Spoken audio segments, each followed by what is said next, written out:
ನಮಸ್ತೆ ವೀಕ್ಷಕರೇ, Appaji times news 24x7 Karnataka Kannada ಸುದ್ದಿವಾಹಿನಿ. ನಾನು ಉಷಾ. 8ನೇ ದಿನಕ್ಕೆ ಕಾಲಿಟ್ಟ ರೈತರ ಪ್ರತಿಭಟನೆ. ಈ ಒಂದು ಕಾರ್ಯಕ್ರಮದಲ್ಲಿ ಹಲವಾರು ರೈತರು ನಿರಂತರವಾಗಿ ನಡೆಸುತ್ತಿರುವ ರಾಗಿಯೊಂದಿಗೆ ರೈತರ ಪ್ರತಿಭಟನೆಯ ಕುರಿತು ತಮ್ಮ ಒಂದು ನೋವನ್ನು ಹಂಚಿಕೊಂಡರು. ಮನೆಯಲ್ಲಿ ರಾಗಿ ಎಷ್ಟು ಗೊತ್ತಾಯ್ತು? ಒಂದು ಎಕರೆಗೆ ಒಂದು 3 ಪಲ್ಲ ರಾಗಿ ಬೆಳೆಯಕ್ಕಾಗಲಿಲ್ಲ ಗೊತ್ತಾ? ನಿಮ್ಗೆಲ್ಲ ಗೊತ್ತು. ಎಲ್ಲ ಕಡೆ ಸುತ್ತಾಡ್ತೀರಾ, ಬನ್ನಿ ವಸ್ತುಗಳ ತಾಲೂಕಲ್ಲಿ ಏನಿದೆ? ಕಾಯಿ ಬೆಳಿತೀವಿ, ಕಾಯಿ ಬೆಳೆ ಇಲ್ಲ ಅಲ್ಲ. ಈಗ ಭತ್ತ ಇದೆ, ಇಲ್ಲಿ ಏನಿಲ್ಲ, ಬರೀ ರಾಗಿ ಜೋಳ, ಅದಕ್ಕೂ ಸರಿಯಾದ ಬೆಲೆ ಇಲ್ಲ. 3,000 ಏನ್ ಸಿಗುತ್ತೆ ಹೇಳಿ? 3,000ದಲ್ಲಿ ಜೋಳ. ನಮ್ಮ ಈಗ ಒಬ್ಬ ರೈತರ ಗೋಳು ಹೆಂಗಾಗಿದೆ, ಕಣ್ಣೀರ್ ಗೋಳು. ಮತ್ತೆ ರೈತ ಅಂತ ಯಾಕೆ ಬಿತ್ಕೊಳ್ತೀರಾ? ರೈತನ ಜೀವನ ಹಾಳಾಗ್ತಾ ಇದೆ ಗೊತ್ತಾ? ಪ್ರತಿಯೊಬ್ಬ ರೈತ ಇವತ್ತು ನೇರಕ್ಕೊಂಡ್ಸಾಗ್ತಾ ಇದ್ದಾರೆ. ಆದ್ರೆ ನೀವೇನ್ ಮಾಡ್ತಾ ಇದ್ದೀರಾ? ಏನು ಮಾಡ್ತಾ ಇಲ್ಲ. ಭಾಷಣದಲ್ಲಿ ನಾವು ಅದ್ ಮಾಡ್ತೀವಿ, ಇದ್ ಮಾಡ್ತೀವಿ ಅಂತ ಹೇಳ್ತೀರಾ. ಏನ್ ಮಾಡ್ತಾ ಇದ್ದೀರಾ? ಅದೇ ಒಬ್ಬ ಯಾರಾದ್ರೂ ಒಬ್ಬ ಮಿನಿಸ್ಟರ್ ಮನೆಯಲ್ಲಿ ಏನಾದ್ರೂ ಆದ್ರೆ 3 ಕಾರುಗಳು ಬರ್ತವೆ. ರೈತನ ಮನೆಯಲ್ಲಿ ಏನಾದ್ರೂ ಹೆಚ್ಚು ಕಡಿಮೆ 1 ಕಾರ್ ಬರಲ್ಲ. ಅವ್ರ ಯೋಗಕ್ಷೇಮಕ್ಕೆ ನೀವು ಯಾಕೆ ಬರಲ್ಲ? ಓಟಿಗೆ ಮಾತ್ರ 100 ಸತಿ ಬೇಕು. ಈಗ ನಮ್ಮ ಚಳವಳಿ ಇವತ್ತು ನಮ್ಮ ಹಳ್ಳಿಯ ರೈತರು ಹಳ್ಳಿಯ ವಾದ್ಯಗೋಷ್ಠಿಯ ಎಲ್ಲ ಪರಿಕರಗಳನ್ನು ತಗೊಂಡ್ಬಂದು ಚಳವಳಿಗೆ ಕಳೆಯನ್ನು ತಂದರು. ಭಾಳ ಚೆಂದಾಗಿ ಸಂತೋಷವಾಗಿ ಇವತ್ತು ಚಳವಳಿ ಈ ದಿವಸ ಆಯ್ತಿಲ್ಲಿ.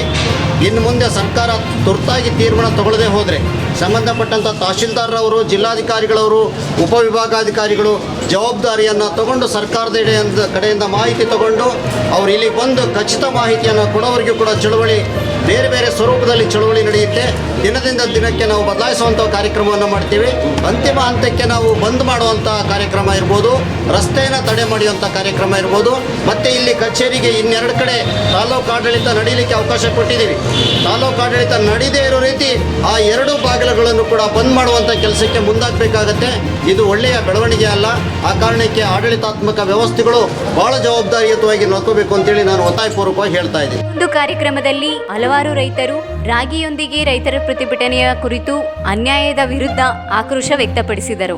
ಹೊರಗಡೆ ಒಂದು ಲೀಟ್ರು ಬಾಟಲ್ ನೀರಿಗೆ 20 ರೂಪಾಯಿಯನ್ನು ತಗೊಳ್ತಾರೆ. ಆದರೆ ನಾವು ಬೆಳೆದಂಥ ಬೆಳೆಗಳಿಗೆ ಯಾವುದೇ ಬೆಲೆ ಇಲ್ಲ. ನೀರು ಬಾರಿದವನು ಕೋಟ್ಯಾಧಿಪತಿಯಾದ. ನಾವು ಬೆಳೆದಂಥ ಬೆಳೆಗಳನ್ನು ಮೌಲ್ಯವರ್ಧನೆ ಮಾಡಿ ಬೆಳೆದಂಥವನು ಕೋಟ್ಯಾಧಿಪತಿಯಾದ. ನಮ್ಮ ಸ್ಥಿತಿ ಗಂಭೀರ ಇದೆ. ಆ ಕಾರಣಕ್ಕೆ ನಾವು ರೈತರು ಒಗ್ಗಟ್ಟಾಗಬೇಕು, ಒಗ್ಗಟ್ಟಾಗಿ ಹೋರಾಟವನ್ನು ಶುರು ಮಾಡಬೇಕು ಅನ್ನೋ ಅವ್ರ ಒಟ್ಟು ಮಾತಿನ ಸಾರಾಂಶವನ್ನು ನಮ್ಮೆಲ್ಲರಿಗೂ ಹೇಳಿದ್ದಾರೆ. ಅವರು ಇವತ್ತು ಉತ್ತರ ಪ್ರದೇಶದಿಂದ ಬಂದು ಇಲ್ಲಿ ನಮ್ಮ ಚಳವಳಿಯಲ್ಲಿ ಭಾಗವಹಿಸಿ ನಮ್ಮೆಲ್ಲರಿಗೂ ಕೂಡ ಉಳಿಗಿಂಬಿಸಿ ಕೆಲಸವನ್ನು ಮಾಡ್ತಾ ಇದ್ದಾರೆ. ಅದಕ್ಕೆ ಅವರಿಗೆ ನಾವು ಧನ್ಯವಾದಗಳು.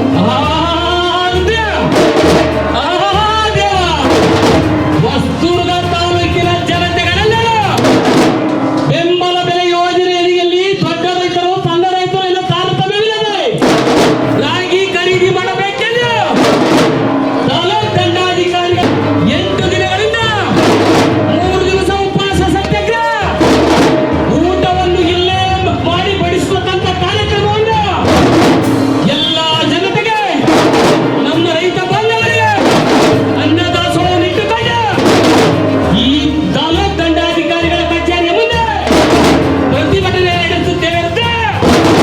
ಈ ಪ್ರತಿಭಟನೆಯನ್ನು ಯಾವುದೇ ಸರ್ಕಾರವಾಗಲಿ, ಯಾವುದೇ ಜಿಲ್ಲಾಧಿಕಾರಿ ಆಗಲಿ ಗಮನಕ್ಕೆ ತೆಗೆದುಕೊಳ್ಳದೆ ರೈತರನ್ನ ಕಡೆಗಾಣಿಸುವ ವಿಚಾರದಲ್ಲಿದ್ದಾರೆ. ಭದ್ರಕಾಳಿ ರವಿ ಕಮಲ. ಹೀಗಾಗಿ ರೈತರ ರಾಗಿ ಖರೀದಿಯನ್ನು ಮಾಡದೇ ಇದ್ದ ಪಕ್ಷದಲ್ಲಿ ನರೇಂದ್ರ ಮೋದಿ ಏಕರೂಪ. ಎಲ್ರಿಗೂ ನಮಸ್ಕಾರ. ಇವತ್ತು ಕರ್ನಾಟಕ ರಾಜ್ಯ ರೈತ ಸಂಘದ ಹೋರಾಟ 8ನೇ ದಿನಕ್ಕೆ ಕಾಲಿಟ್ಟಿದೆ.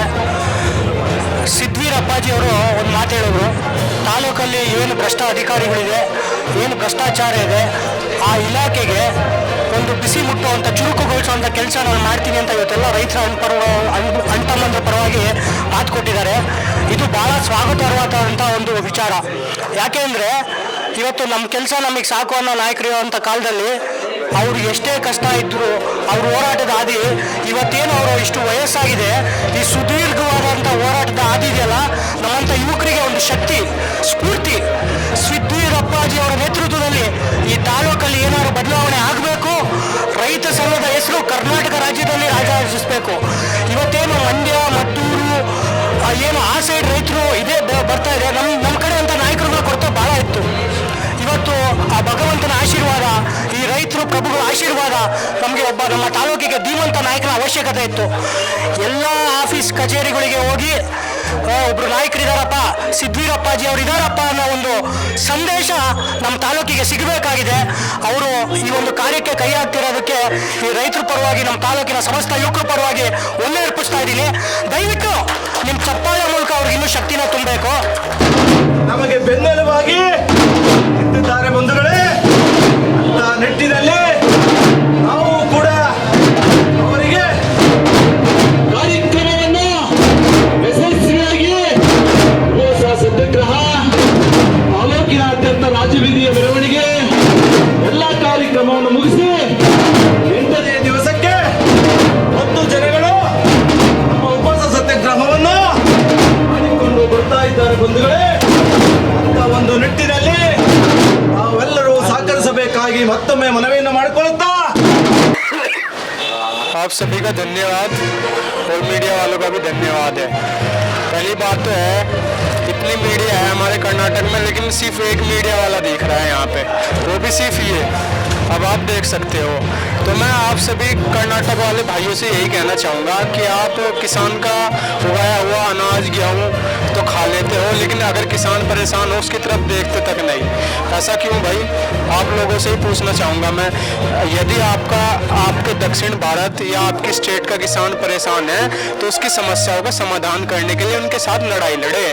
ये नहीं कि तुम एक वाटर बोतल तुम बाहर से खरीद लोगे 20 रुपए में और किसानों का अनाज तुम खरीद सकते 15 रुपए में भी। क्या भाई इतने करोड़पति हो तुम कि तुम्हें चाहिए मिनरल वाटर चाहिए तुम्हें बोतल का 20 रुपए में खरीदने के लिए, लेकिन तुम जो किसान खेती बाड़ी करता है, दिन रात मेहनत करता है, उसमें खेत जोतता है, उसमें अनाज उगाता है, उसमें पानी डालता है, उसमें खाद डालता है, इतनी मेहनत करता है, धूप में तपता है, उसका अनाज तुम 20 रुपए से ऊपर नहीं खरीद सकते। लेकिन और चीज़ें खरीदने के लिए तुम्हारे पास टाइम है। यदि किसान की चीज़ उगाई हुई, मतलब किसान को इतना दुख होता है अगर आपके पास उसकी उगाई हुई चीज़ उससे महंगे में जाती है ना, तो किसान उसके लिए भी लड़ाई करता है कि हमसे ये चीज़ 10 रुपए में ली है और आपके पास पैक हो गए 20 रुपए में आई है। अब सोचो किसान कितना सहन शक्ति वाला है।